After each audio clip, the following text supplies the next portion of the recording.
votre intervention avec AXA. AXA qui, sur le long terme, est plutôt enfermé, coincé dans une tendance baissière, mais qui, à court terme, très court terme, semble retrouver du poil de la bête. Alors c'est ça, parce qu'on a eu un CAC 40 qui a rebondi assez fortement d'ailleurs, mais ça ne s'est pas traduit par une hausse des valeurs comme AXA. Ce matin, chose intéressante, on a eu les résultats de BNP. On aura les résultats de AXA mercredi qui arrive, mercredi 3 août. Les résultats de BNP, j'ai envie de dire, donnent un peu le tempo, en tout cas pour les valeurs bancaires, puisque BNP a publié d'excellents résultats. Le bénéfice sur un an est en hausse de 9% à un peu plus de 3 milliards d'euros. Donc cette situation pour BNP, elle est extrêmement profitable puisque c'est des valeurs qui ont, en tout cas pour BNP, qui a publié ce matin de très bons résultats et une très bonne rentabilité pour les actionnaires.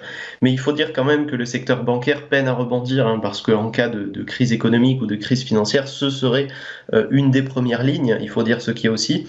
Quoi qu'il en est, sur AXA, on a ouvert mercredi un cap de rupture qui est un signal intéressant.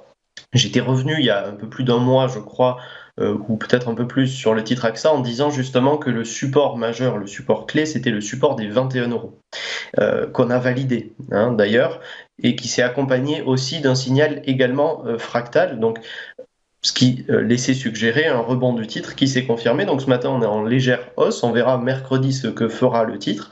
Est-ce que le groupe publiera des bons résultats ou non? En tout cas, BNP donne un peu un tempo de très bons résultats. Donc là, en termes d'objectifs, on est légèrement au-dessus des 22 euros ce matin.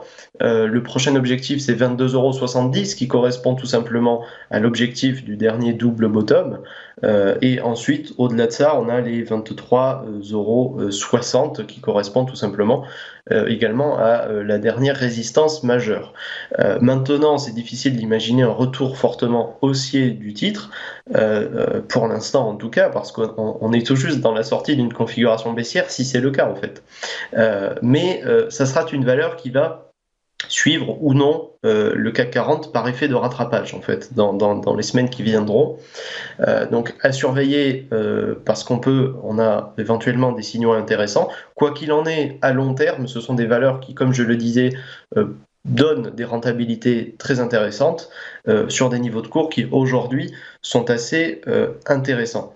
Donc maintenant, le niveau qu'il faut éviter de dépasser à la baisse, c'est le niveau des 21, qui est un niveau assez important, et idéalement éviter de recombler ce dernier gap de rupture qui a été fait mercredi. AXA, donc, qui reste une valeur qui peut être poussée par la situation favorable qu'on connaît sur les résultats des bancaires comme BNP.